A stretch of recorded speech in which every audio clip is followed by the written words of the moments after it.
at all this jewelry I got. All that jewelry. Where's Saul? Come jump in that scene. Which one? Wayne, give Saul that scene.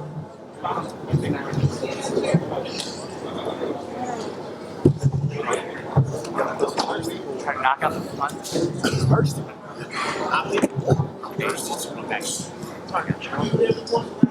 Papo, get close. Or I can start back here. Papo. Barely too.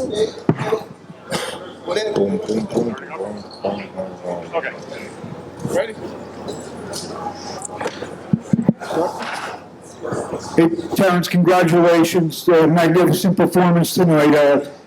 Seemed like the first 3 rounds we were trying to just figure them out. Was that the game plan to start turning it up maybe in round 4? Well, the first 3 rounds, I felt like I was in control.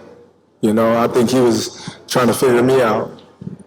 Did you feel that you were frustrating him? He tried to lift you up. He headbutted you. Were you sensing that you were frustrating him? Of course, he was a little frustrated in there, but that's part of the game. And last question is, I know it's right after the fight. Have you feel yet the significance of this win and what it means in your legacy and your career? To be honest, when I set my sights on doing something and I know what I'm capable of, it's not like a surprise to me. It's a surprise to y'all because y'all didn't believe me. But for me, I knew I could do it, and I believed that I could do it. I just needed the opportunity. Terence, when did you know that you were going to beat him? Over here on your left. When he signed the contract. He seemed to focus mostly on body punches, and you were hitting him in the head a lot. Was it your reach that gave you the advantage? It was everything. He wasn't hitting the body or anything. He was hitting my elbow because I was blocking it. But, I think I was the better man tonight. What was that moment where you were pushed aside by the ring and they suspended they called a timeout for a second and then started the fight again in the middle? I think it was the 7th inning. 7th? Well, I got headbutted. I got cut. I got to go get stitches. You didn't see it? No. Oh, yeah. He headbutted me. So I got to go get stitches after this. Hey, bud, straight back, right here. What's up, Dan? Congratulations on the victory.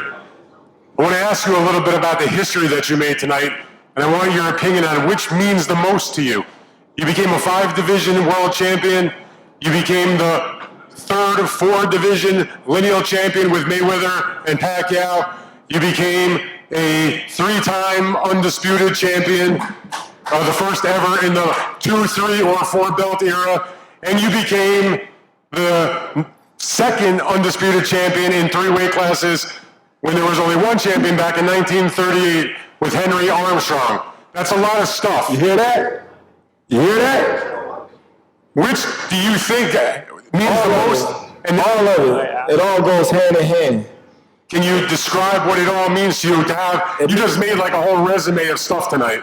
It means a lot to me because, anybody can be a nobody, like I said, and that's all they say I've been fighting is nobodies. So what can they say now? Somebody tell me, what can you say now? You can say congratulations. That's it. What can you say? Any words? Thanks. I bet you did. But I want to ask you one other thing about that. So, a lot of the conversation about the fight was you moving up 2 weight divisions. I wonder if you could describe, once you got in there, how did it feel in terms of fighting at that weight and the bulk that Canelo tried to put upon you? I was stronger. I punched harder. And that was just it. A lot of people put too much into me moving up in weight and things like that. But like I told y'all once before, Canelo is not a big guy. He's a smaller guy fighting in a big weight class. Me and him is practically almost the same height. I'm a little taller. My arms is longer than him. he got a little wider frame, but he's a little shorter. But all in all, you know, we're around the same size. So by y'all saying, "Oh, Canelo's this massive size," it was kind of like disrespect. Then when y'all see me weigh in, then y'all say, "Oh, well, they not the same." It's not a big difference. All right, and lastly then, what was his power like? Have you been hit by anybody that strong before?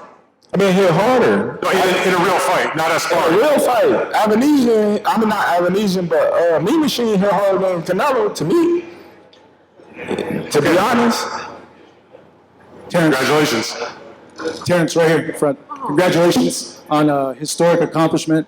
Would you consider this your signature win of your career, or is there another win that means more to you? No, for sure, this is definitely a signature win. You know, moving up 2 weight classes in the B side, fighting a guy that's been undefeated in the division, undisputed, going to take all his titles. You know, doing everything that I said I was going to do.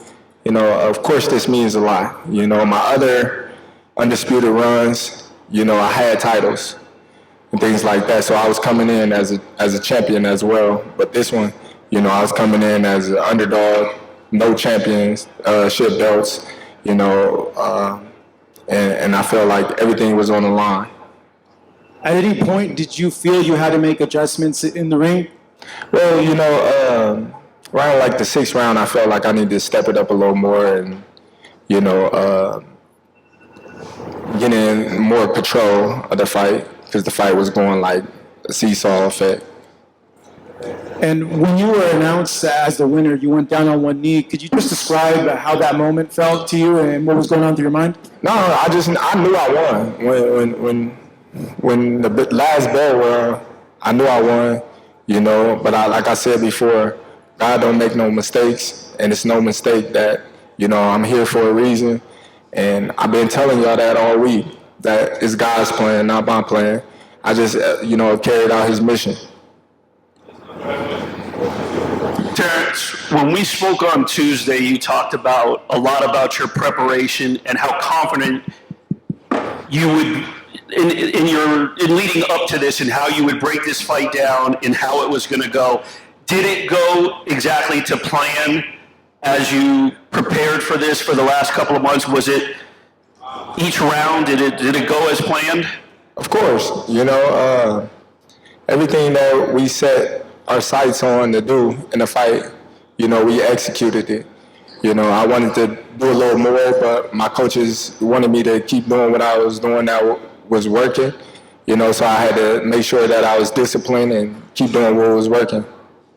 And then I know you said you weren't surprised, obviously, in how you dominated, but was there any surprise that as the fight went on, he typically feeds off those later rounds and builds momentum, but it appeared that he got more frustrated and weaker maybe, or less conditioned? Did that surprise you at all? I don't think he was less conditioned or anything. You know, I just think I was the better man. I think you're not giving him enough credit, and you're trying to take things away from him. He was 1,000% prepared. You know, I just think I was the better man today. That's right. But so much goes on behind the scenes that we never get to see. The long nights of preparation, sticking with the same team through adversity, and many years of preparation. When you look into the faces of your team after achieving this win, how do you feel looking at all these people that have helped you carry yourself to success? Oh, I feel great, you know, because they've been doubted just like me. You know, when people doubt me, they doubt my team. They think my team can't, you know, take me to where I want to go because they don't have the recognition of being in a big city and have this big following. But, you know, a lot of great fighters coming through our stable, and, you know, they paving the way, you know, for the next generation. And, you know, I'm the forefront, and we ain't doing nothing but making history. Terence, was this fight about proving them all wrong or proving yourself right? Both. Both, prove the doubters wrong and prove myself right. Like I said, it's a lot of disappointed people, going home tonight. And some of them gonna cry, like I said,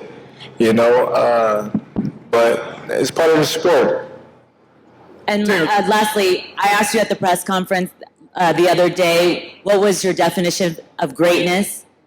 It came full circle for you by claiming the throne. Now, what is your definition of greatness to you? You're looking at him.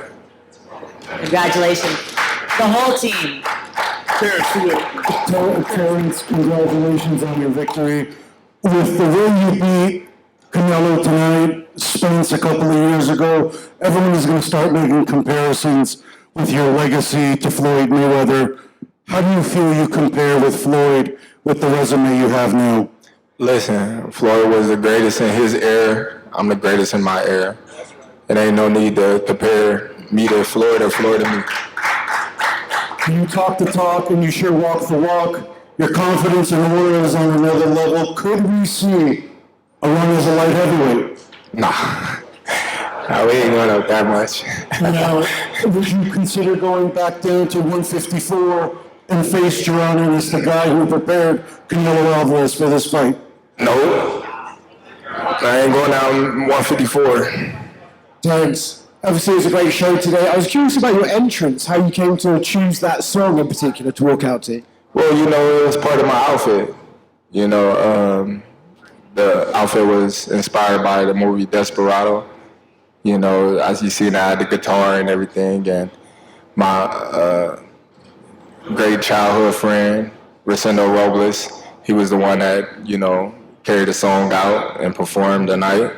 And, it was a wonderful night. Like I said, I got Mexicans and Latinos on my side as well. So, it was a beautiful night tonight. Did you know Ilya Topuria walks out to that song in the UFC? You said what? Ilya Topuria walks out to that song in the UFC. Did he? Oh, good. Good for him. Terence, Radio Rahim in the back.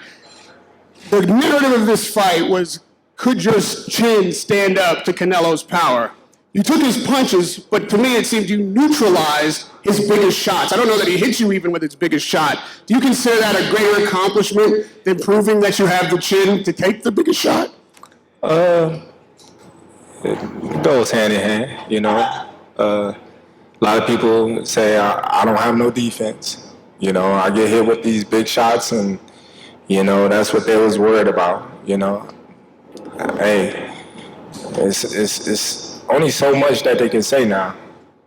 Down the stretch of the fight, we saw Canelo drop his hands at some point, shake his head. It appeared to me like he was mentally being broken.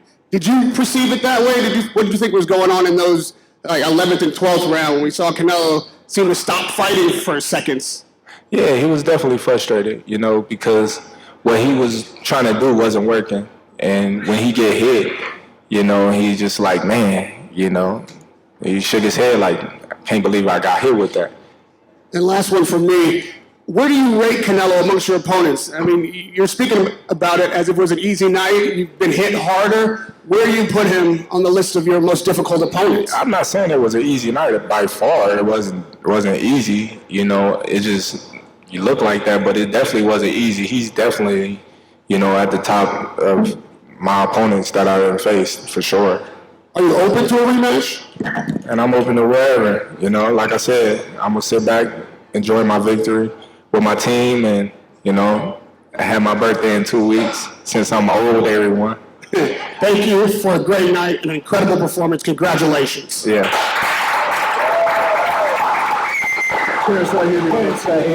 It's Andreas here from ESPN. We did a story on you talking about how competitive you are and your will to win. Did you feel like you had to dig deep in this fight, or did you feel like Canelo, you just kind of took the fight out of him early and he wasn't able to be as competitive as he wanted to be? No, I think, he was trying to be competitive, but he respect my power, and he respect my boxing ability and things like that. And I think what was frustrating him the most is, all his big shots, I was blocking and, catching and countering. So I think that was really, a big factor in why he was frustrated. I think you said a lot, but when you're going to say, I told you so, and you wanted to relish the victory. It's now the time to tell everybody, once again, I told you so. Oh, well, they know. The ones that doubted me, they know. I don't have to say I told you so or rub it in their face. You know, they know, and they see it. And, you know, this is right here is I told you so. Right here. Terence right here. Terence right here. Terence right here in the middle. Max Kellerman calls you the GOAT of this era in the post-fight. After everything you've been through, man, what was like hearing those words? Hey, listen, like I said, the great things come to those who wait. You know, the cream always rise to the top. All the time that they blocked me out, they said I wasn't fighting nobody, I can't beat this dude, I can't beat that dude. Every time that I got a chance, I wiped the floor with him. So just imagine where I would have been at today if I had got them opportunities a long time ago. But then again, it wasn't my time. My time is now, and I'm happy that everything played out the way it did. And you're looking at the undisputed champion of the world right now.